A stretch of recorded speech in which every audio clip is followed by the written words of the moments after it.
Hi, welcome to After Hours. I'm Amanda Conkin, and our guest today is the co-founder of Ninetales Studios, Bryna Dabby. Hi, Bryna. Thanks for joining us. Hi, Amanda. Thanks for having me. So, first of all, if you could tell us a little bit about how you became involved in the game industry here in Vancouver, just to give us a bit of context for who you are and what brings you here today. Sure. I started in 1999. My first job in games was at Electronic Arts, like many people in the city. And I started as a production coordinator, and I was 22 years old.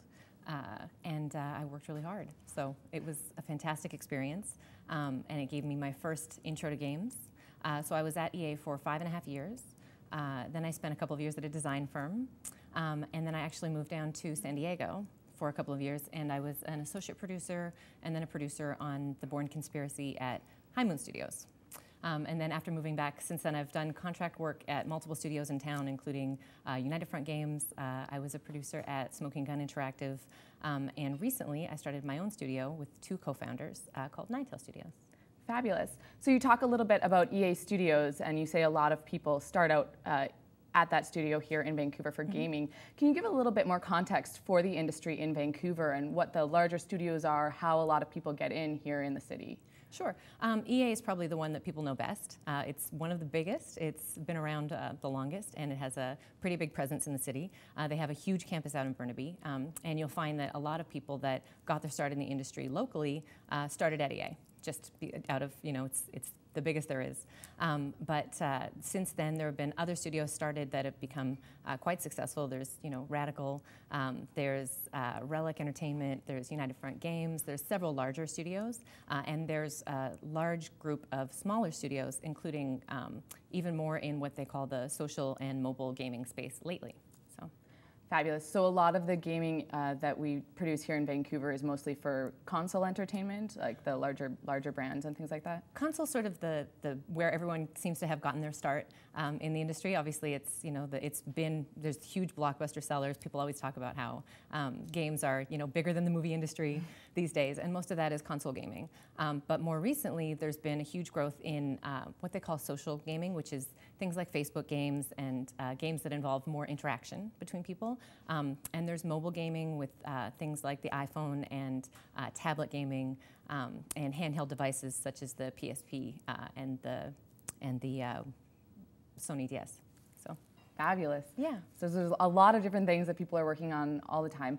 Definitely. So in your introduction to gaming, what attracted you to this industry? What was it about the elements here in Vancouver that really brought you in? I was really young, and it was an exciting industry. And I'd done some production assistant work and some sort of administrative work. I actually went to college for something totally unrelated and dropped out when I realized it wasn't what I wanted to do. And games just had this excitement and this energy that a lot of other industries didn't.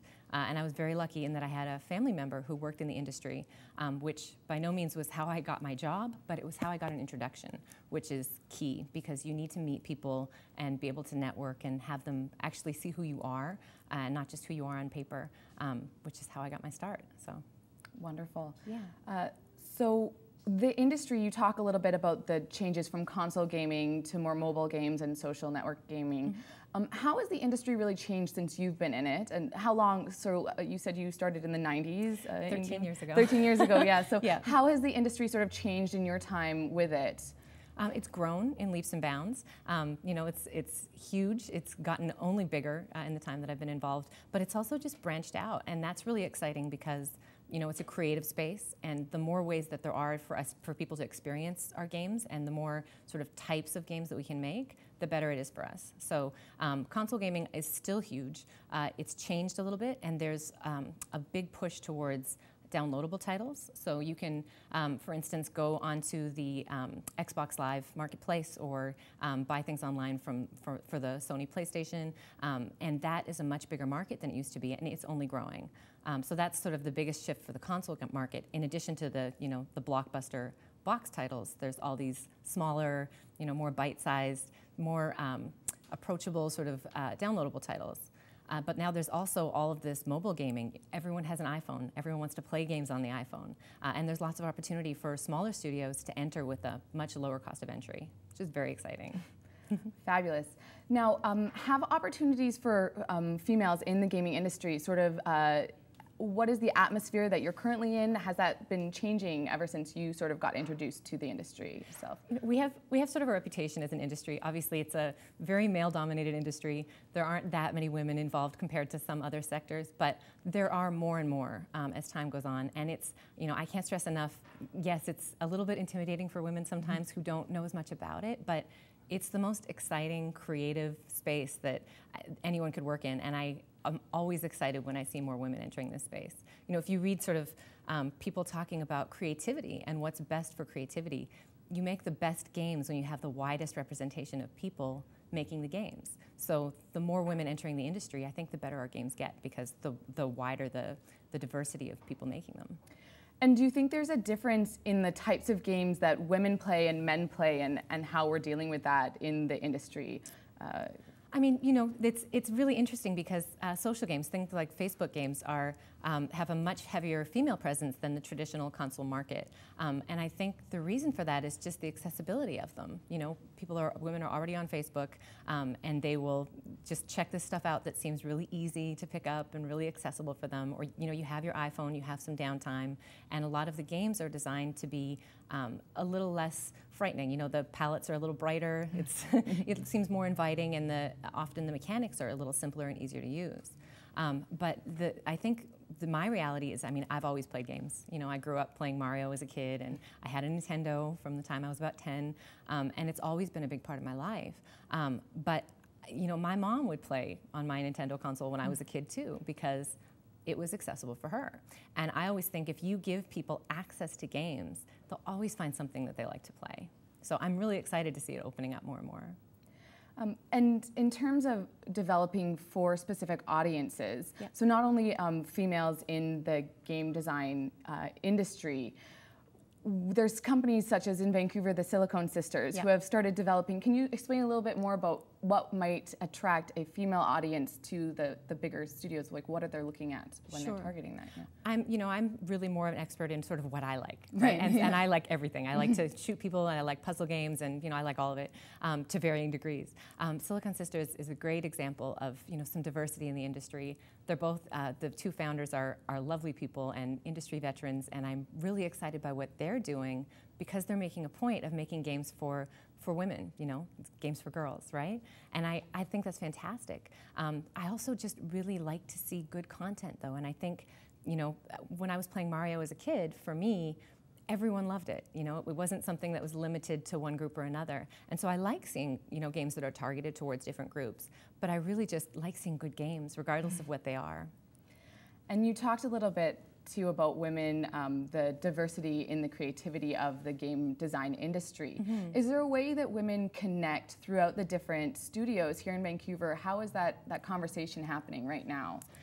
You kind of, the beginnings of it are that you kind of find each other. There's something about women that want to work in this space that I found makes them pretty great. I've made some of my best friends in my life through work, because I've met both men and women who I just really enjoy talking to. There's a lot of intelligent, creative, great people. So, women in games naturally kind of find each other and gravitate towards each other, and, network that way. But I'm also on the board of Women in Games Vancouver, which is an organization that is trying to promote women in our industry and get more women involved, and find ways to mentor young women who are entering.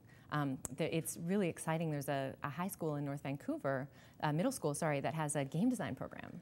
Oh, wow. And the idea of having a game design program that makes it accessible to kids at that age is phenomenal to me. And I wish that more schools would embrace it, and I'm so excited to see that happening, because it gives girls, a lot of boys are playing games and they see opportunities for that early, and they're the first ones raising their hands to say they want to play. And I'm excited. I was a young girl playing games, so I want to see more young girls learn to make them too.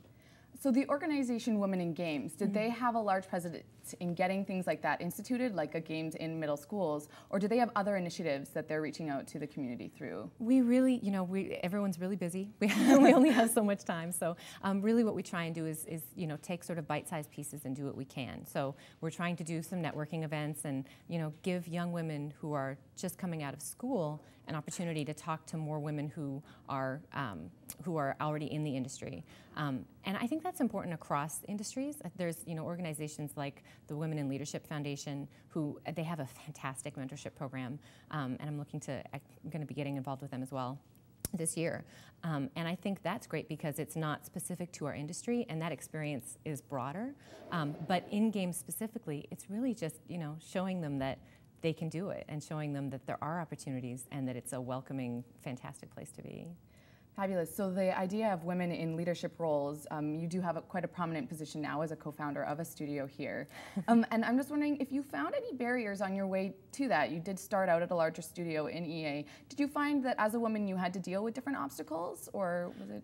I mean, there's, the only obstacle really is just perception. And I think it's up to us to build that perception and make it what we want it to be. So, when you're younger and you're starting out and you have energy, people may not see you yet in that leadership role because you're still growing. So there were barriers in that way, but you get past them by growing and learning how to show people what you can do. So I felt really supported for the most part. And I've read a few articles where people talk about the horrible things that have happened. And in a male-dominated industry, there's always, experiences that people have that are unfortunate, and I hurts my heart every time I read something like that. But my personal experience has been 90% incredibly positive, incredibly supportive, and we're nerds. So for the most part, nerds are a pretty gentle group, and the guys that I work with are pretty fantastic. Well, that's fantastic. So in terms of your role as a woman in a leadership role within the gaming industry, do you get to connect with other media industries such as people that are working in film and television? And what has your experience been talking with women in different roles across that sort of disciplines? We're learning. We're a younger industry, and I feel like, people have talked a lot about games, especially creatively, and what we can learn from the film industry. And I think that's true for structural things as well, just in terms of learning how to support each other and grow and network. So we're just learning to reach out past our sort of immediate group now. And I'm excited to learn more about groups like the Women in Film and see sort of what they're doing, but it's all pretty new to us. That's good. So do you feel the gaming industry, because it is so new, what are some of the directions that you'd like to see the gaming industry head in terms of how, what your role in the industry and how to move forward from here? I'm really excited by the small studios that are starting out. I think the more sort of groups of people there are making games, the more creative we'll get. And people, are willing to back that because they see examples like Angry Birds or Fruit Ninja, where it's, it's a small game that has huge success. And the more of those that there are, the more support there is for small, exciting, creative studios. And that is fantastic to me. I'd love to see more of that. I want to see us, continuing to push the boundaries. I think, over the next while, with things like cloud gaming and stuff like that, you have the opportunity for people to have their experience across multiple platforms. So it used to be that, if you're playing a console game, it's limited to that medium, and you play it on your TV, and you leave the house, and you're done. And there might be a port of that game for, your handheld device, and you could play something similar to it when you're out, but it was an isolated experience. So one of the things that I'm excited to see creatively is that I think more and more you're going to be able to see the ability to take your gaming experience across multiple platforms and see it on different screens and, continue that experience, whether it's the exact same game or something that impacts that game once you leave the house. And I think that's fantastic. And you just said a word to me that was new, the cloud gaming. Yes. Can you explain a little bit more? Is that just multiple platform, or what is cloud gaming? Sure. I mean, I'm by no means an expert, but you see commercials for, put it on the cloud, right? And what it is just that the way that your information is stored is changing. So people are able to store things that aren't local, and so you can actually access that experience from different places. Okay, fabulous. Now, have you been involved in any of the multi-platform producing? And what would be the difference between a primary game console audience and when you're dealing with these multiple platforms? What are you changing in the games for these different platforms? A lot of it has been limited by technical capabilities. So, a handheld device, you have a lot less memory than you're working with on a console, for instance, and you have to really change the way that your game works. So you have to make it so that your art assets are smaller, and everything takes up a little less room. No, what's an art asset? Oh, again, a word. sorry. Yeah. No, that's fine. You get used to the terminology. So all of your art assets. Your art assets are all of the pieces of art that are in the game. So your environment, the backgrounds, the characters, the objects that you're interacting with. All of those things take up space, right? And they, if they're larger, you can make them really beautiful and really detailed and really big on a console, and you don't have those same opportunities on a handheld device because it's a bit smaller, and there's you're working with a little bit of a smaller engine, right? So it's very exciting to see the ways that people sort of get around that and still make it a really fun experience that might be a little more low fidelity, for instance. But I think the difference is that now, while it still might be a little bit low fidelity, they'll be able to tie those experiences better. So instead of playing one game and playing a different game on your handheld device, you might be able to go in and continue your experience, or you might be able to play a smaller game that will still impact that experience because the two things are tied. So it's just starting to happen now, really, because everything has been very separate, but there's a lot of talk about it now and a lot of opportunity, and it's going to be pretty cool. So it seems like there's a lot happening in the different, it's not just a simple position of let's decide to make a game, here's the story, and we're going to create it. It seems like there's a lot of different roles that are happening right now within the creation of one particular game. Yes. Can you maybe talk a little bit about that process, how a game gets developed, who are the core people involved in that, and how it comes forward? For sure. Yeah. And it's, you can have anything from a small team of, 5 to 10 people working on a smaller game, on a mobile game, for instance, all the way up to, 80 or 100-person teams that are working for sometimes years on a large console game. But within those teams, there are certain roles that remain the same. So what I do is production. I manage teams and people, schedules and budgets, and I make sure that things happen. But you still have to understand the game design well enough to know what you're scheduling and to work with your team. But the game designer is the person who is really designing out the features, holding the vision of the game, and making sure that all the different areas are on point and they understand what they're building and how those pieces fit together. So there's a game designer, you have producers, you have many different types of artists. You've got environment artists who build the environments for things. You've got character artists. You have animators who actually, make things real and make them move. You have technical artists who might be really specific, and they will do things like rig your characters and put a skeleton in a person so that the animator has something to work with, and they'll create technical pipelines for you. And you have programmers who are creating the guts and making it real. Without them, we have nothing. And there's many sort of specialties within that. You have artists who might do your menus and your front end or your effects, and there's a lot of specialties. And a lot of those do... And audio, of course. Oh, and audio. Yeah. Excellent. And a lot of those do require very specific schooling, I would think, in terms of the design and the artistry of them. Yes. But you said yourself that you came from a different background. I did. I'm just wondering, some of those seem like transferable skills then, especially in the producing industry. What are some tips that you might have for people to develop their skills and perhaps bring them into the gaming industry if they're not a programmer that is familiar with HTML script or things like that, right? Well, one of the most exciting things about the industry growing is that the schools to support people and help them break into the industry have also been growing locally. So you have Vancouver Film School has a great game design program, and they have been churning out some really, really talented graduates over the past few years. And the Art Institute also has really focused on their game development program, and they're really specializing in, they have programmers and game designers, and they sort of broken it out a bit, and they have a master's of game design program as well. So they've really gotten pretty in depth with it.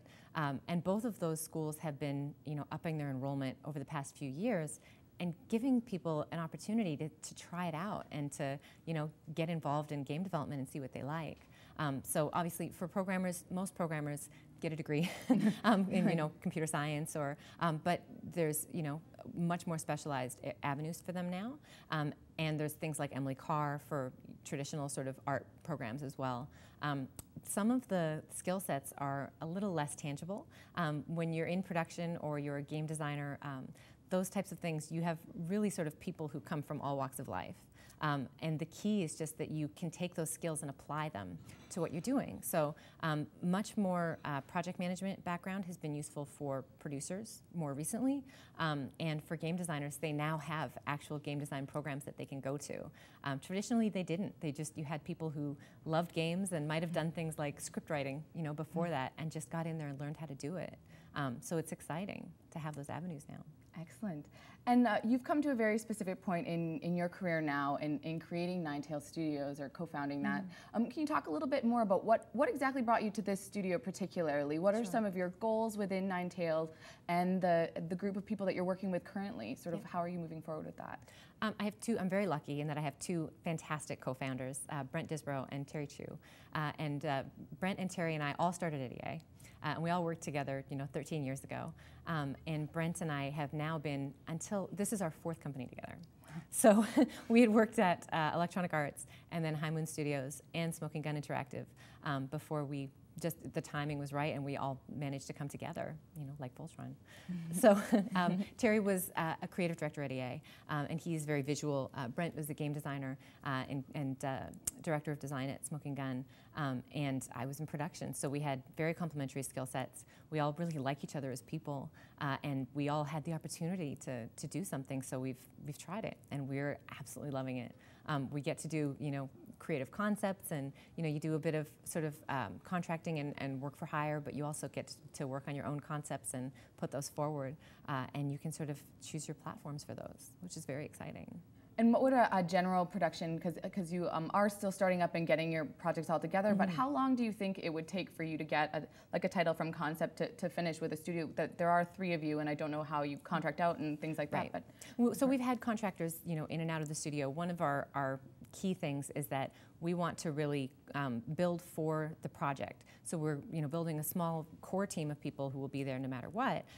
But for the most part, we want the right people at the right time. And the nice thing about Vancouver at this stage is that there are a lot of talented people who are interested in trying different things and would like to contract for the purposes of a project rather than being stuck working on the same thing over and over again, because it gives them the opportunity to try different things. So we found there's this wealth of partners in other studios that we contract with that might be smaller and have a complementary skill set, and individuals who are interested in coming on board to work on a specific title and then have the opportunity to continue with us or to try something else. So we have an interesting sort of business model. So far, it's been very exciting, and we're really hoping it works out. Excellent. And do you find the majority of people in the industry, if they're working as contractors, is there a lot of longevity in if you get with a studio, do you sort of want to go through that and keep going? Or is it more of a career choice for people that want a little bit of variety in what they're doing, or coming in and out of that? It depends. I mean, some people, you'll see people who are technically contracting with a studio and they're working with them, on what is in theory a temporary basis, but it works out well and they end up contracting with them for years, right? But they just don't take that permanent position for one reason or another, or it doesn't come available. But there are people who really want that opportunity to try different things and to, if they're creative people, they get the option to create different things and to work on different types of titles, and that's really exciting. Traditionally, with the console model, you have a lot of people who are working on one project for 1, 2, 3 years. And while it's wonderful and you get to see your baby become real at the end of that, and it's a fabulous thing, it also is a really long time to be working on one project. So if you're able to do different things, and even if people are working with us for a consistent period of time, if they get to work on multiple smaller projects during that time, it can be creatively very exciting. If you get to see something happen in 6 or 9 months instead of a year or 3. And we've talked a little bit about some ways that people can get involved in this industry, the different schooling opportunities. But if you could give advice to your younger self when you first started out in this industry as a young 20-year-old, what are some of the things that you would have said to set yourself on a path to where you'd like to be now? The first thing, and luckily I did this, but the first thing is to take any job you can when you are first starting out. particularly if you want to do something that's a little less tangible. You know, if you're an animator or an artist, you have a tangible skill set, you can take your reel and you can show it to people and get a job doing what you do. But if you want to be a producer or a game designer and you're trying to prove your skills out, you know, take an internship, take, you know, a smaller position, you know, test the game if that's appropriate and you get some exposure to the development team. You can be in what's called a QA position, things like that. Take whatever you can get to prove yourself out and get that foot in the door and network. And the other thing would just be the networking. It's, you know, these days there's Twitter and LinkedIn and, you know, industry events. You need to meet people and you need to show them who you are, because ultimately what gets you hired is not, your resume gets you in the door, but who you are and your ability to deliver is what gets you hired. Excellent. And you just said QA. I hear Yes. a lot of people that are starting out in this industry doing QA positions. Can you talk a little bit more about what that is particularly? Sure. QA is quality assurance, and that means that you're testing the game, which, you know, to a lot of people sounds like you are just playing the game all day. But what it really is you are playing the same game all day, an unfinished, broken version of the same game, and it's really hard work. And I have a lot of respect for good QA guys because, or girls, because they are incredibly valuable to your game.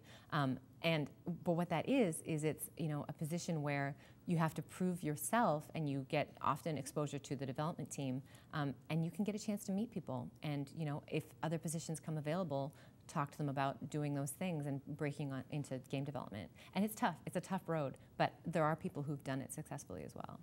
Excellent. And when you're looking at those primary stages of making sure the game is going in the right direction, what are some of the things that they're looking for? So if we want someone to come in a QA position and get in as much as they can, what are some of the things that they're looking for and that would help the higher development teams, that would move them forward as best as possible?